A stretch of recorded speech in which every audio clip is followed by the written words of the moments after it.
My name is Christine Reed, and I grew up in the Calumet section of East Chicago. My name is Philmona Moss, and I'm from Gary, Indiana. My name is LaRonda Peterson, and I'm originally from Richmond, Virginia. I've had cancer twice. The first time I was diagnosed in 2004, and the second time was in 2012. The first time that I was diagnosed with breast cancer, stage 2, it was January of 2011.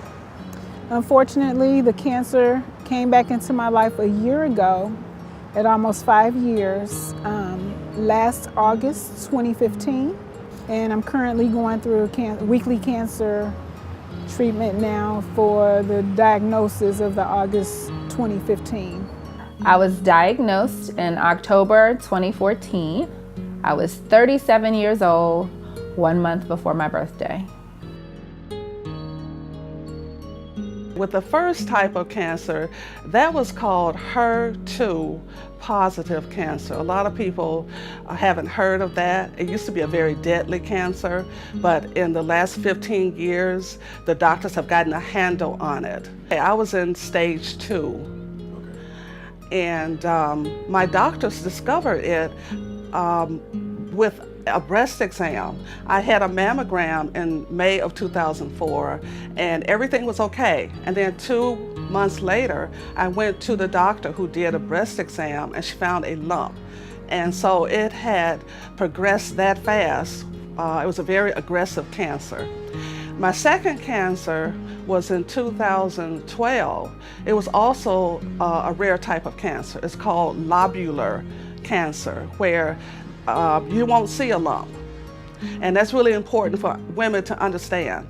The only way to detect a cancer like lobular cancer is by a mammogram. So it's really important to have mammograms, even though the mammograms don't catch every cancer. I was diagnosed at stage 1 invasive breast cancer. Evasive means that it had not spread to my lymph nodes that they could see of as yet, but it was an aggressive tumor, and so they had to treat it with radiation and chemo. I had absolutely no signs, no symptoms. I did a breast exam at the gynecologist's office. She felt something and said, I think you need to go and get a mammogram now. So I made an appointment for the next day to get a mammogram. They wanted to do a 3D. I then had to go and get a biopsy. I did that all in the same day. That was a Wednesday. And on Monday, it came back as being positive for cancer. Prior to my 2004 diagnosis, my health was really good.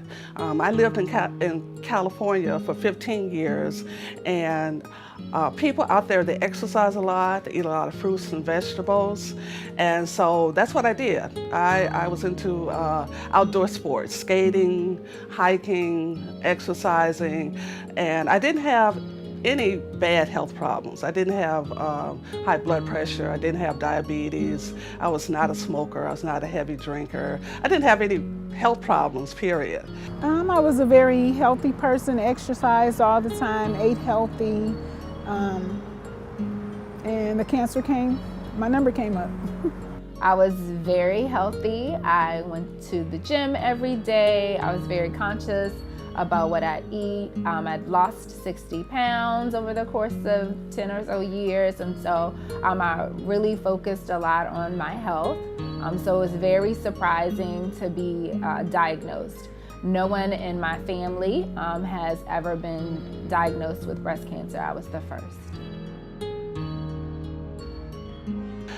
I think a number of things got me through my treatment. The main thing was my mother. My sister had died 5 years before I was diagnosed. I didn't think she could tolerate the death of another daughter or another child. Another thing that really got me through my treatments was I belonged to a group of women called Sisters Network. At the time, I was living in Illinois. I don't know if there are any chapters in Indiana, but we got together once a month. We talked about our cancers. We went out, we did a lot of work and showing people how to do breast self-exams. We went to conferences, and I think that really helps for people who have cancer to be involved in those types of groups, because you talk to other people about cancer. They don't understand what you're going through, and sometimes they might say insensitive things, but we were able to talk to each other about what we were going through. We were a tremendous support for each other. What has gotten me through my treatment is my faith in God and the support that I have with my family and my friends.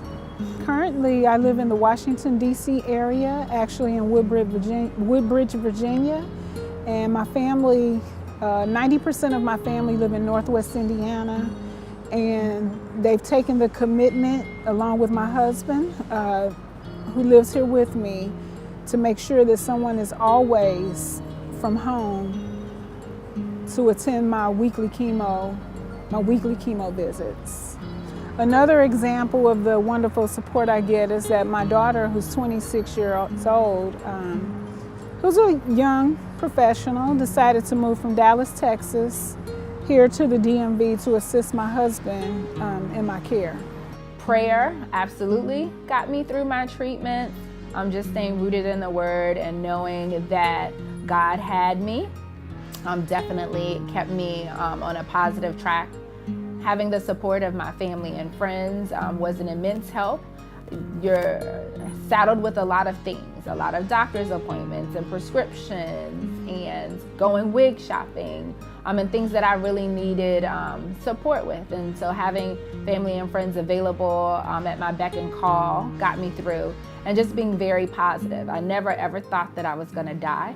I just knew that it was gonna be hard and that I had to get through it. And so always speaking positively about my situation and having a positive attitude was probably the most important thing, next to prayer and having support and family, to get me through. My aunt was not a very emotional person, and she really doesn't deal with illnesses well, but she made me this quilt here as her way of saying, I'm thinking about you and I have you for whatever you need, and it's very heartwarming. She engraved it on the inside, and so it's something that I hold very near and dear to my heart, and it kept me warm those nights when I wasn't feeling well. I think you have to be hopeful, and you have to have a lot of gratitude. Even now, when I wake up in the morning, I think about things that I'm grateful for. Chemo was really tough, and it was very hard to get through. And I remember when I had chemo and radiation the first time. I had chemo for about, I think, 8 months, and then 7 weeks of radiation. And I remember asking a lady in my support group, telling her, I said, I don't think I can get through this. She said, well, it's just temporary. And that's what I kept thinking about when I was going through those treatments. I said, it's just temporary. This is something that I can get through, and it may not happen again. My advice to anyone that's newly diagnosed is you need to remember that you need to get rid of all unnecessary stress, and you also need to be an educated patient so that you can have questions answered and researched by your physician also, instead of taking their word for anything that they say in reference to your treatment plan. Newly diagnosed patients know that it's going to be hard. It's not going to be fun. It's not going to be easy. Your port is going to hurt if you get a port. Chemo sucks. Radiation is exhausting because you have to go every day. It's not going to be fun. Know that you will come out on the other side, and it will be okay.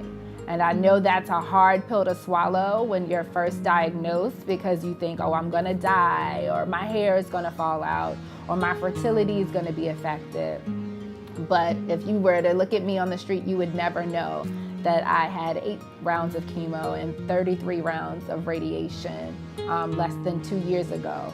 and I'm totally fine, and life is good. So stay prayed up, stay positive, lean on people, don't be afraid to ask for help. People are gonna wanna do, and you may not even know what you need at that time. But just know that you'll always have someone to call on, and know that it will be okay at the end. I feel like I am living with cancer. My cancer is in remission. Because of my family history of cancer, I can't say I would never have cancer again.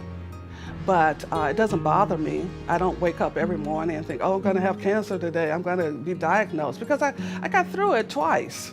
So I feel like I can get through it again. So I know some people say, I'm cured of cancer. Maybe they are, but what I say is I am living with cancer, and it's just in remission.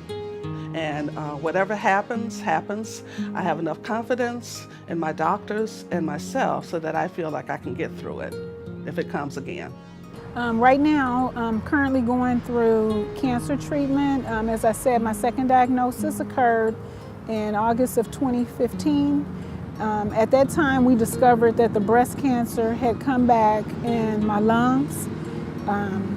Actually, it had come back with a vengeance. The cancer was all over both my lungs and actually in my lymph nodes in my lungs. By the grace of God, there is no cancer anymore in both lungs, but there are 3 tumors that are still located in my lymph nodes in my lungs. So I'm currently going through weekly chemo treatments and have been going through weekly chemo treatments since September of 2015 up until this present time. So I'm in remission. It's been, I guess, about almost 2 years now. And I just recently got a breast MRI and everything is positive.